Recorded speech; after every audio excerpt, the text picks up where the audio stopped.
Welcome to the Company of Dads podcast, where we explore the sweet, silly, strange, and sublime aspects of being a lead dad in a world where men who are the go-to parents aren't always accepted at work, among their friends, or in the community for what they're doing. I'm your host, Paul Sullivan.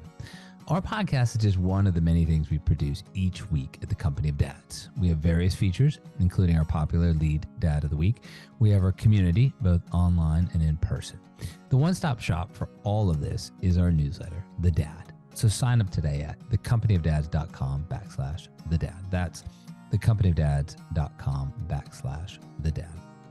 Today, my guest is Kelly McGinnis, president of Incredible Family, whose mission is to support working parents and prevent parental burnout. She's also the president of the Working Parent Institute, which provides resources for companies, and a mother of 3 daughters.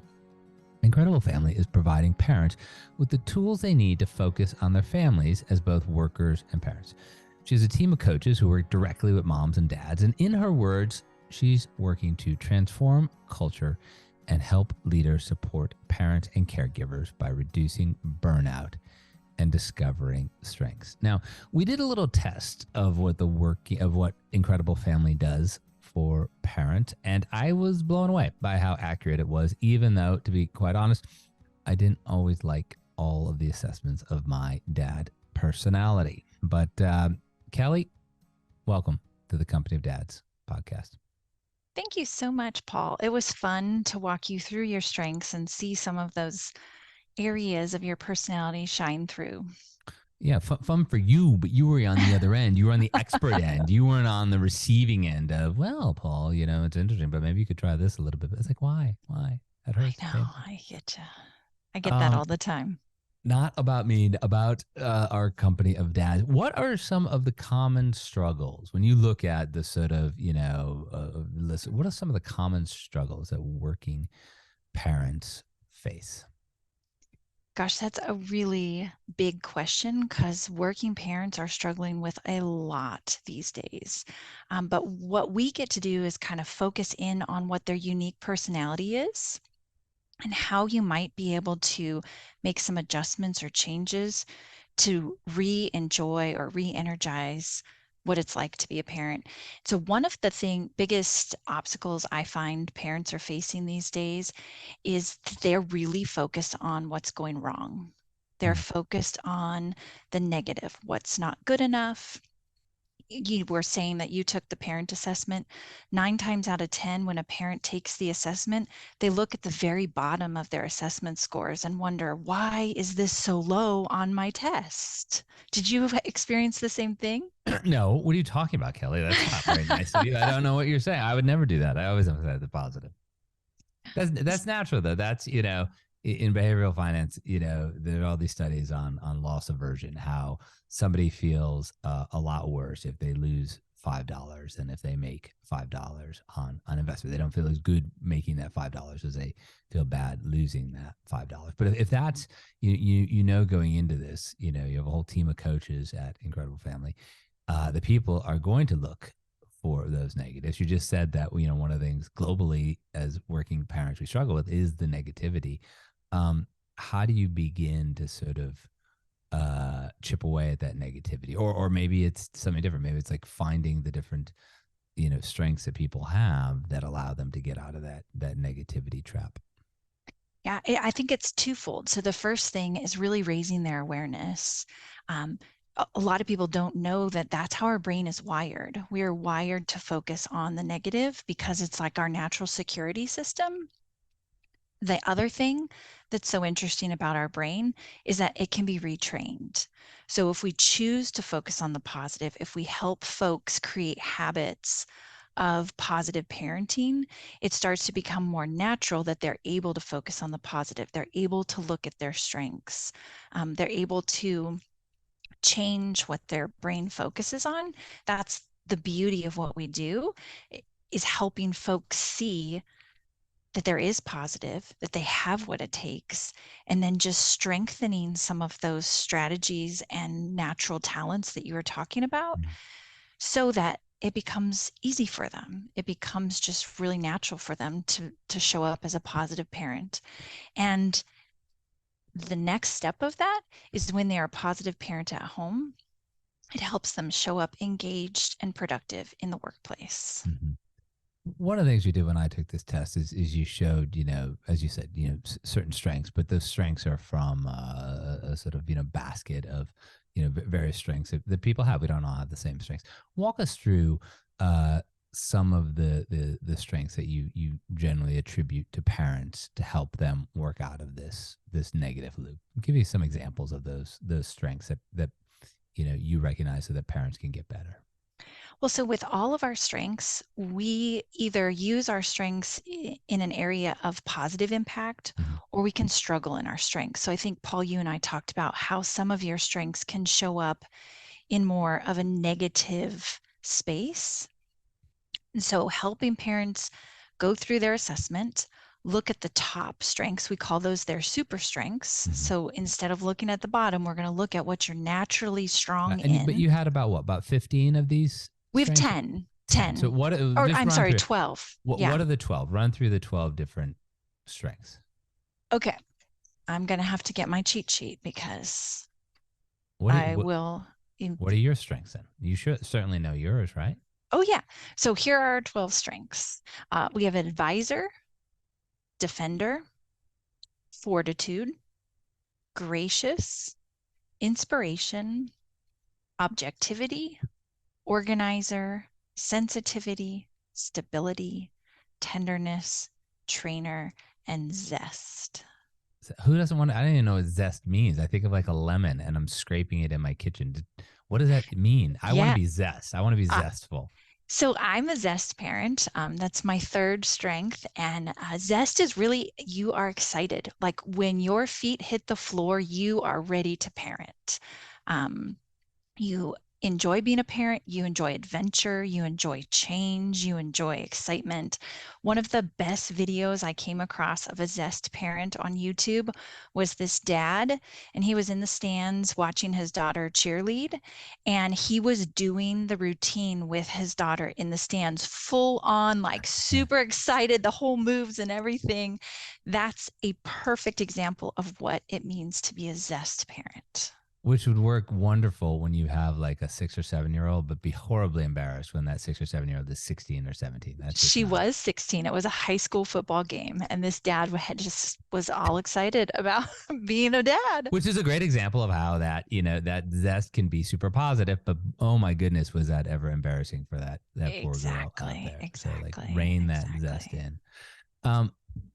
These 12 characteristics, they're like you said, they're fairly neutral. You like, okay, sensitivity, all that, you kind of, you think it through, but talk about how you're promoting positivity. You're only looking at whatever you said, those top 5 traits and working through, so you can talk to people about, how they're going to help them being parents, but talk about how those same 5 traits can be a hindrance and or at least how it's something that they need to sort of be aware of, how it could possibly be a hindrance.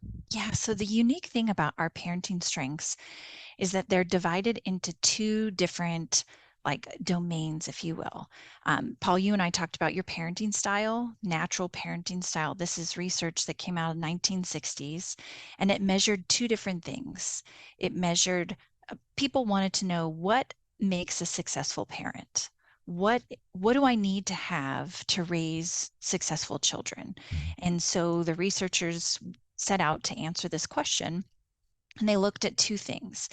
They looked at the amount of rules and expectations that parents laid out in their parenting journey, and then they looked at the connection with kids, the warmth and the love that happens in the parenting. And what they found through decades of research is that it really truly does take a balance of the rules and expectations and the love and the warmth in order to raise successful kids. And so when we're looking at our parenting, the 12 parenting strengths, there are 6 strengths that lend themselves to rules and expectations. And there are 6 strengths that kind of lend towards that warmth and love and connection piece. And so oftentimes in an initial coaching session, we'll look at your top strengths, and could possibly be, for your example, Paul, it was a little heavy in the rules and expectations. That happens I'm not often. I'm not zestful enough is what you're saying. Yeah, but it's okay I'm because doing we're not. my cheerleading routine right now. Yes, I like it. I like it. That's okay though, because that's what we want parents to learn. We want them to know Sure. naturally Know, this is know how you're going to thyself. show up. Once you know who you are, you can then come more fully prepared. Is that a fair summary? Exactly, Yeah. exactly. And so then you work through, okay, well, these are my strengths. This is how I'm using it. I need to be more aware of it. Am I overusing these strengths? Am I misusing them? I know now that I have a lot of strengths in the rules and expectations realm, and I'm going to need to be intentional around investing and developing some warmth and love strengths so that I have the best outcome with my kids. Yeah. Often I don't think, there's anything terribly unique about my relationship with my wife. I think she has. I hear that she's more on the warmth side, the softer warmth side. I don't think this is uncommon for parents to have different styles, but when they do, how do you make that work? Because if one parent gets associated as the rules and expectations parent, and the other parent is the warm, fun parent, kids are smart. They quickly play you off against each other. And I guess if you're not, when you have such different styles, you're going to come to different conclusions. How do you help parents work together again for the best outcome for their family, for their kids, but also to not have them arguing like, hey, I did this and you did that. That's not how we're supposed to do it. Absolutely. One of the Another one of the struggles is that parents come to the table thinking that there's a right way to parent, and that's really Kelly, interesting. I'm a rules and expectations guy. I know there's a right way. No, I'm kidding. I'm I kidding. know. I don't actually know what I'm doing. I've been at this for 14 years almost. I really don't know what I'm doing. Well, the funny thing is, there is not a right way. There is not a book out there that exists that is like, this is the way to parent. And if you do X, Y, and Z, it's going to come out as the best outcome And at possible. least as a dad, I think that's tough because if you say, okay, I just bought my child a bookcase online and it comes with a manual and I'm going to put it together and there we go. And it more or less will look like the bookcase on the package at the end. But of course, there isn't. I remember Mitt Romney when he was running for president, people were talking, I think he had five boys, something like that. And they said, asked him for his parenting, style or parenting tips. And he said, you know what I did?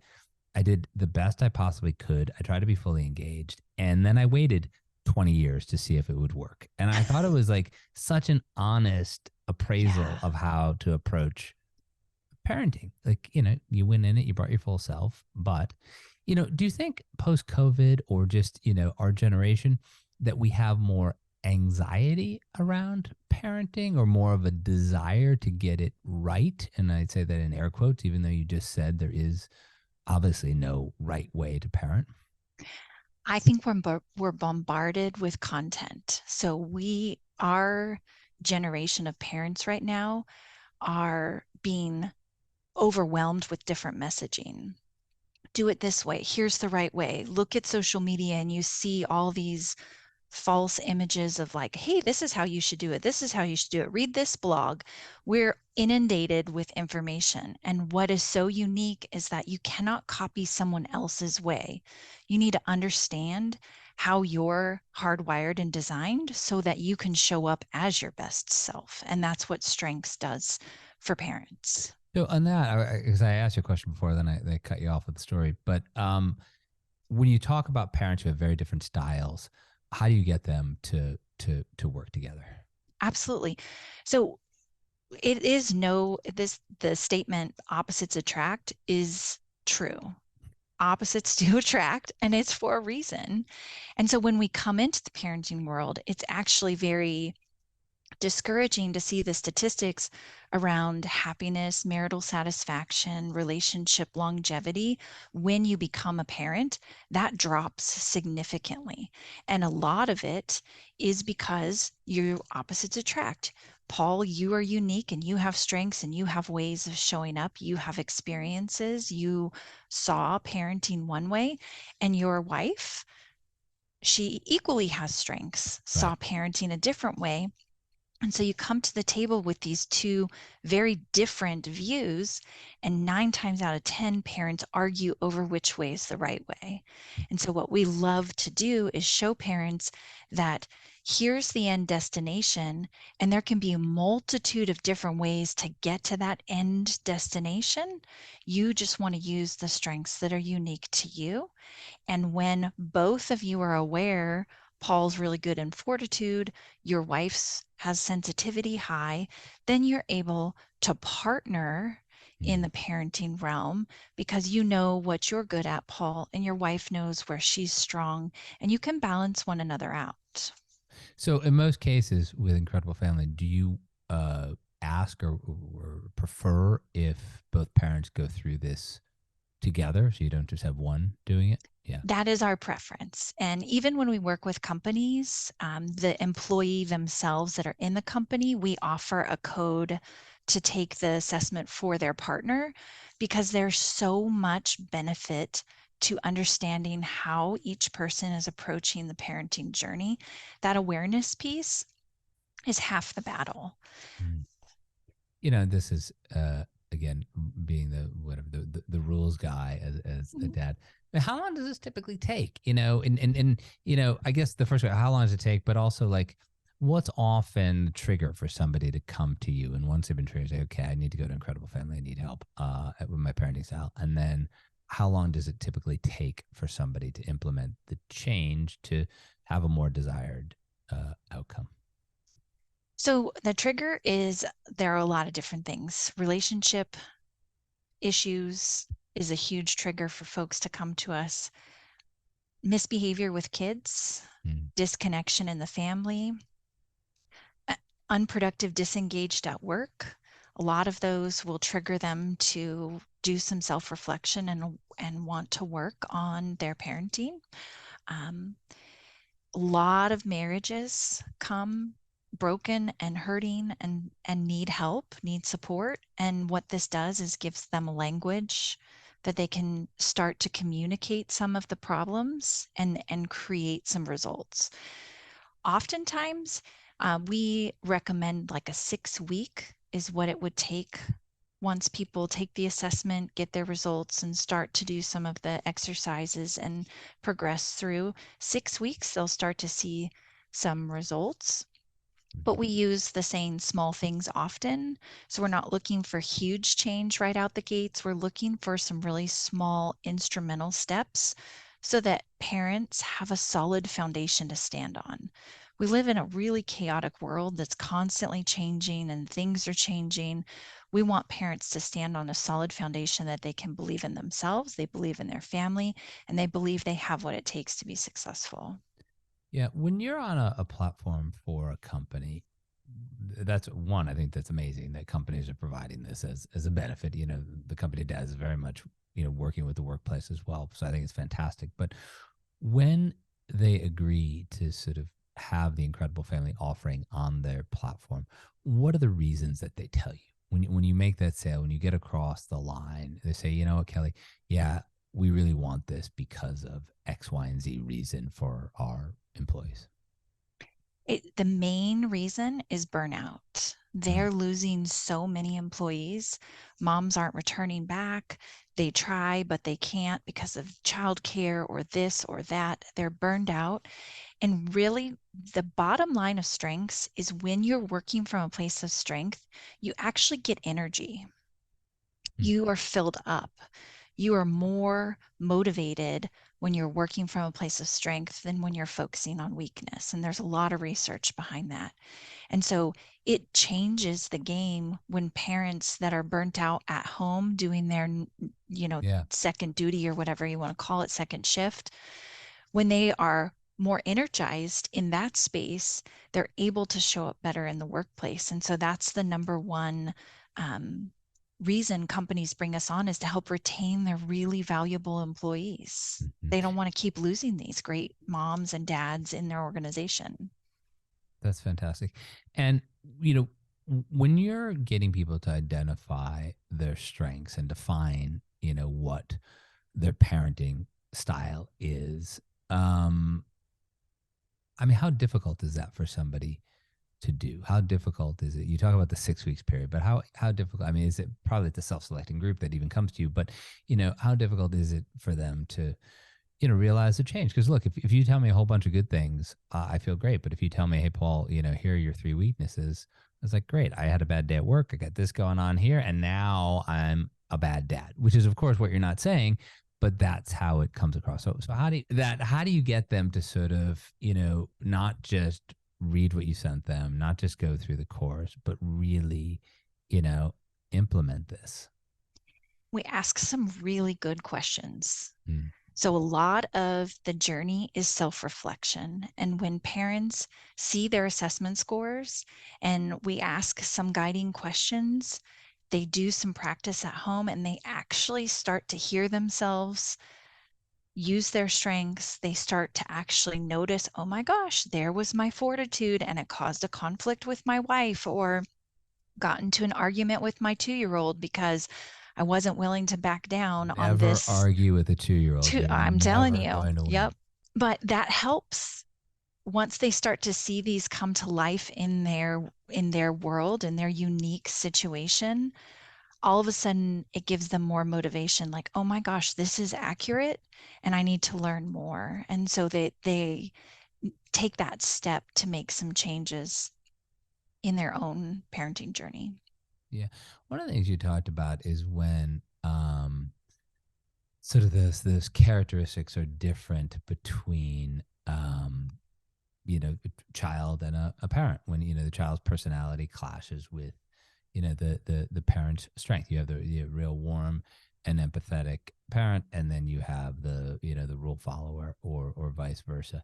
How do you help? So now mom and dad have worked this out between each other, but now they have to take it to their kids, where they may have different personality styles they're leading. How do you help parents work this out with their children? So we equally have an incredible kid assessment Oh, that we have parents take for their kids. There are 12 kid strengths. It is aligned exactly the same. And we help parents see the strength in their kids instead of focusing on the weakness.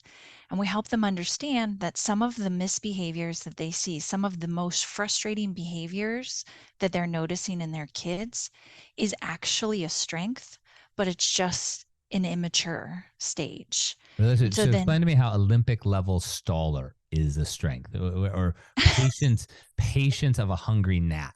I want to hear. Spin this in the positive for me.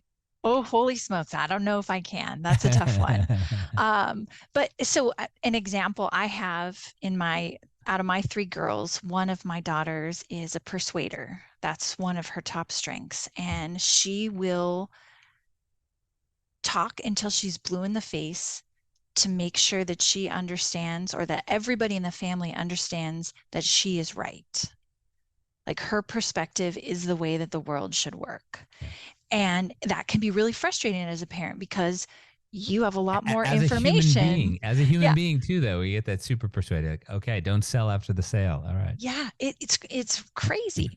And so helping her harness that strength is a really important piece. And so I look at my strengths, at my parenting strengths, and I kind of go through my top ones to find which one can I leverage to help her learn some of the skills and strategies to hone her persuader strength. Hmm. Um, Equally, my husband has strengths. And so we've had conversations where her persuader is a misbehavior. She's either being disrespectful, or she doesn't know when to stop pushing. Yeah. Um, and so we help her, give her strategies, ask her questions, guide her along, but we don't diminish her strength. We don't tell her, you can't do that. Don't stop talking. We just harness it in an area that's positive impact instead of in areas that's not And are beneficial. you doing that in the moment of her, persuading you of something, and you're now on like minute 17 and she's still going? Or are you doing it in a, having more like a family conversation with all of your kids to say, okay, here are your strengths, here are your weaknesses. Let's work on them. Sometimes it's in the moment. Oftentimes it's the latter. We do a lot of family conversations and check-ins as a family. And so a lot of the teaching happens then. Something that's really important to be aware of our kids and ourselves is emotional regulation and understanding when is the time to have the conversation so that our kids can hear us, and when is the time to give them that 20-minute cool down, let them let their brain re-engage so that they can hear us. Right. And, I think a lot of parents are listening to this saying that makes total sense if I had only one child, but I have, multiple children. And if you give that one kid the 20 minutes to do whatever she needs to do, sure as hell, one of her sisters are going to say, wait a second, that's not fair. Why does she get to do this? So now you're trying to, help one child, and now you've, put out that fire. Now another fire is sprung over here. Again, that holistic approach. How do you then do this? I mean, what is the key to being able to manage all this? Is it the alignment between the parents? Is it extreme patience on your part? What are some of the strengths that you find that allow the parents to manage all that without saying, I'm dealing with your sister now, please be kind. Well, that's not fair. You like her better than me. And you're like, oh, God. Well, this could be its own podcast itself, because this comes down to making sure that you have very clear expectations in your family, and that you've laid out, like, this is our purpose as a family. These are our values. This is what's important to us. And so we are going to give this child their time and space to cool down, just like we would give you your time and space to cool down when you need it. But establishing kind of those boundaries or those values as a family is really important, because one of the biggest problems that happens in parenting and in life in general is that when your goals are blocked, when you're feeling that goal blockage, it leads to frustration. And so in that moment, when you have a sibling saying, that's not fair, it's because they want something that they're not getting, and this is getting in the way of that. So having a really good understanding of that, very clear expectations, missions, and value statements helps align all of the members of your family towards working towards a common goal, instead of 5 individual goals that you're pulling and pushing against each other all the time. You have a way to pull everybody together and say, in this moment, we're experiencing chaos, but we're all working towards this common goal as a family.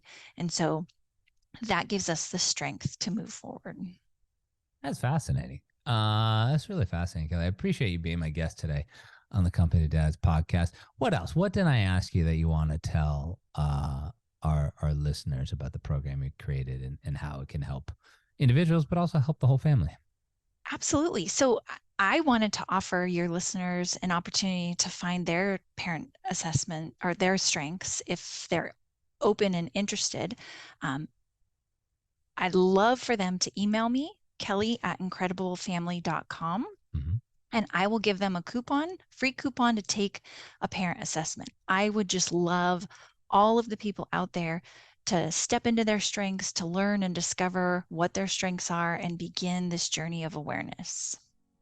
Perfect, Kelly. I could talk to you forever, but this has been a great chat. So thank you again for being my guest on the Company of Dads podcast. Thanks, Paul.